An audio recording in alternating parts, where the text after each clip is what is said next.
to come kill us. And that's when I was like, wait, what? Yeah. Am I hearing this right? He's jumped the shark like that many, many times. I mean, if I'm traveling, I still like to turn on just the local radio stations. And if Glenn Beck is on, I'll listen to him for a little while. Okay. Right. And it's almost always the same thing. It's almost like, my God, this is happening. And this is something that the mainstream media is just refusing to report. And I'm going to tell the story, and he'll go on and on and on. And basically, if we don't do something very soon, we will be losing all of our freedoms. I hate that line. And I'm thinking to myself, well, no, we're not going to lose all of our freedoms. I don't like it because, and I understand it's theater. I understand it's radio. I get that. Because the king of that, the absolute king, the guy who wrote the book on that, was Art Bell.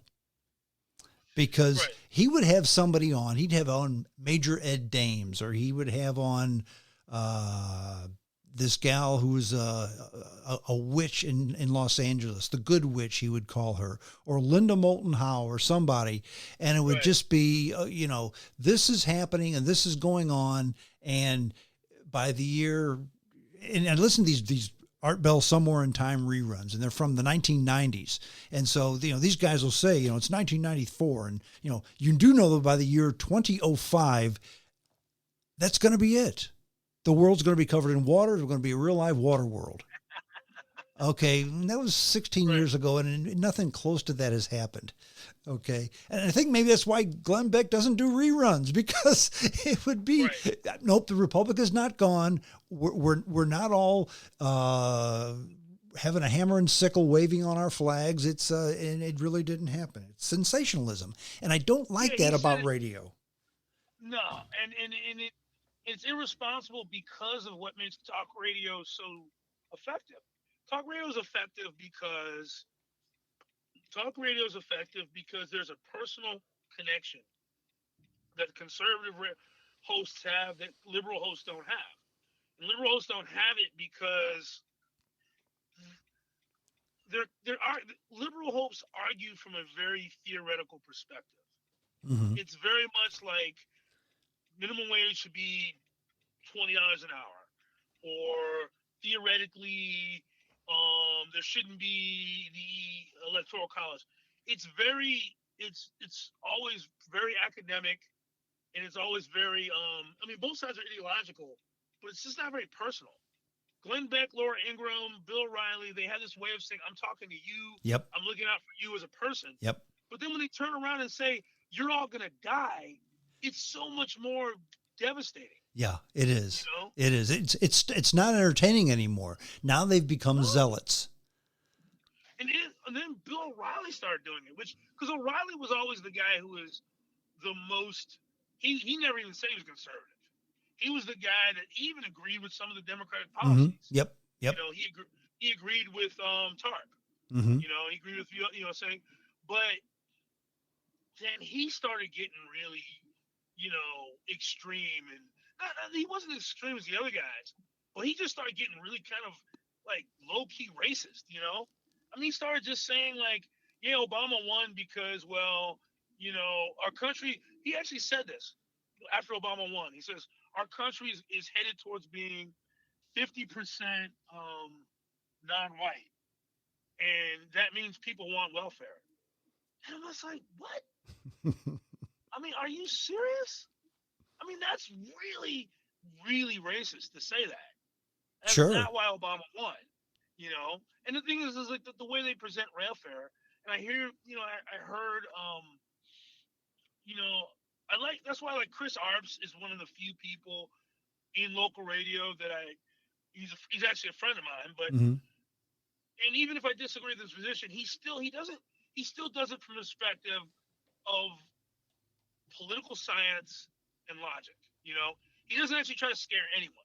He tries to analyze the situation, and I respect that, because most people don't want to do that. They just want to come out and say, well, they're going to come around and they're going to steal your kids and throw them in a re-education camp for saying that like there's two sexes. No one is trying to do that.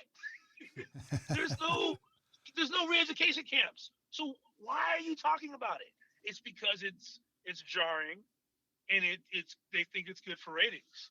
Now But you it's know. also irresponsible. Now Chris Arps is on Jeff Allen's Yeah. station. Okay, I figured you knew that. Yeah. Mm-hmm. Yeah, because he was on 97.1. Okay. And I guess he moved. Yeah. When Jeff Allen took his guys with him. Yeah. Well, when you talk about the whole sensationalism, and you can relate to this story with your background and one of your many, I'll just say, vocations that you have. Art Bell, who again was the king of sensationalism and over the top for entertainment, he would have, and he did this more than once.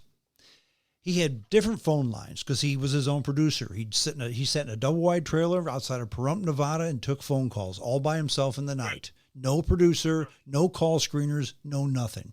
He had a west of the Rockies line, east of the Rockies line, wild card line, and first time caller line.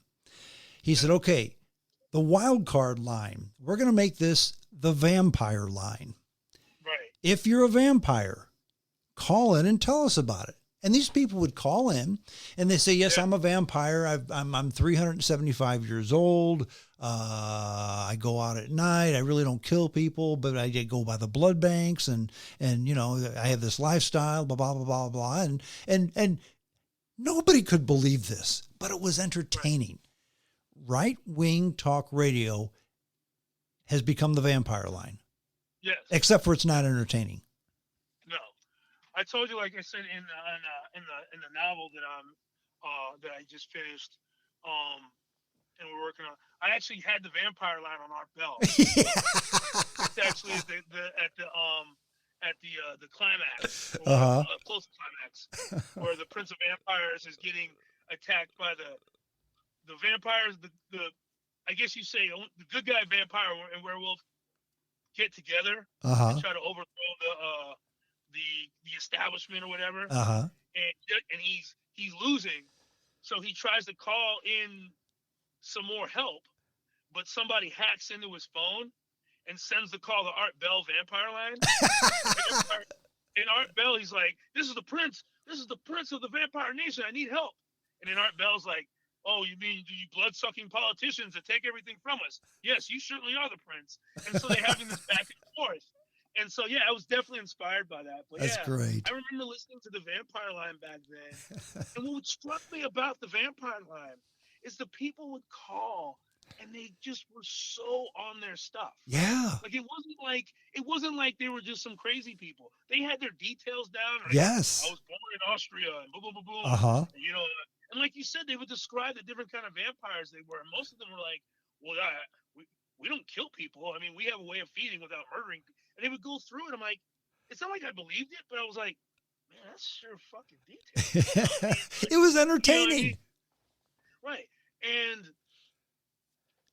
my problem with conservative radio today, or whatever they want to call it, is that it's simply designed to not just scare people, but to make people hate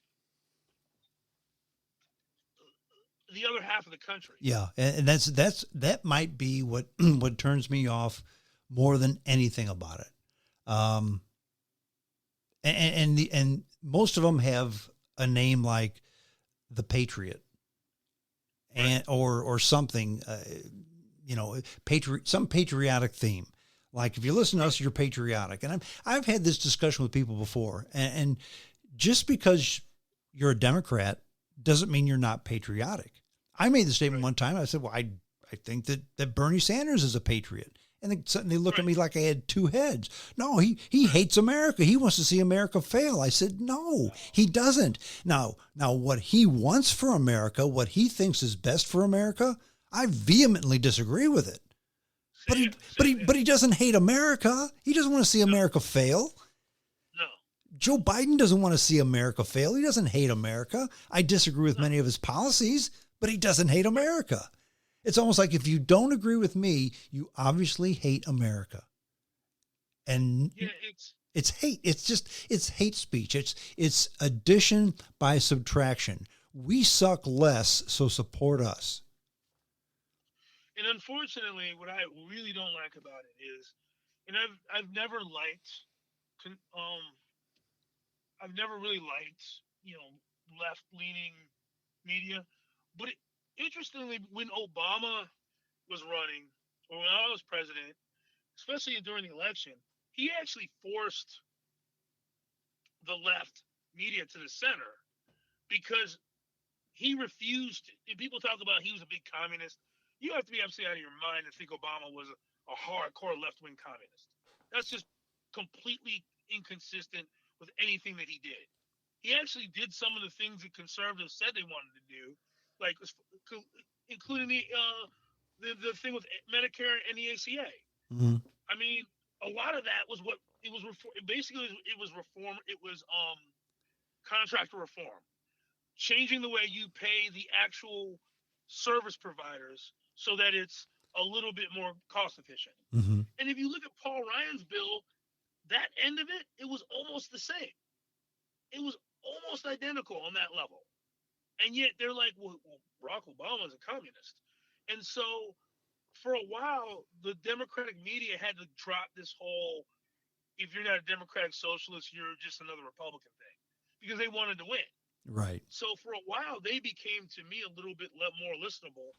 And this is about, about 2011, 2012, until the election occurred. Now, today, they've gone off the rails too. I mean, especially with this COVID thing. I mean, Joy Reid today was saying she called Greg Abbott and DeSantis. She said they're homicidal governors. That's ridiculous. She called them homicidal because they opposed mask mandates for kids. Mm-hmm. And so what's happening is the other side of the equation is now starting to want to match the extremism on the right, but they don't have a lot of issues they can do it with because the Democratic Party is different than the Republican Party in that it the factions work differently, the age groups differently, so they're not going to be able to they're not really going to be able to appeal to there's not going to be a bunch of hardcore communists that are going to carry them through the day. So they have to have some issue to really attack the Republicans on. And this COVID thing that's their extremism. Do I agree with how the Republicans are handling COVID? No. I think the Republicans are being pretty stupid about it too. But they're not trying to kill anyone. I mean, are they trying to kill people? No. And again, talk radio it was successful. Conservative talk radio was successful because, let's face it, here in St. Louis, we have one newspaper, the Post-Dispatch. Okay. Right. So for the most part, the media in this country, if you are in this area, if you want to call it the media, the Post-Dispatch is a left-leaning newspaper. And right. and CBS, ABC, NBC leaned to the left. And when Rush Limbaugh came in, he basically came in and he rescued AM radio. AM radio was on its way out. I mean, if you weren't listening to a baseball game, there was no other reason to listen to AM radio, okay, or another sporting event, okay? But then Rush Limbaugh came in and basically he said something that was different, and it got the people excited. And it said, hey, I believe this. I don't believe that. I believe this. And it was entertaining. When you get on the radio now and say, why, the Democrats just want to kill people. They want to go ahead and everybody that's a Democrat, they just want to take all your money. They're going to seize your money. They're going to take your guns and take your money. And this is just going to be the same thing as the old Soviet Union was. No. If you talk that way, first of all, that's not entertaining. That's doomsday is never entertainment. Okay. Yeah. Now, Rush would say kind of the same thing, but he would, he'd do it humorously where, yeah, I know they're left-leaning, and he's calling them a communist in a funny way, and he's using an accent with Bill Clinton, and this and this and that, and it was entertaining. The new guys, the message is hateful, and it's not entertaining. Okay, so we talked about Alex Jones. Alex Jones is still entertaining, but it's still a little too much for me. Yeah, I try.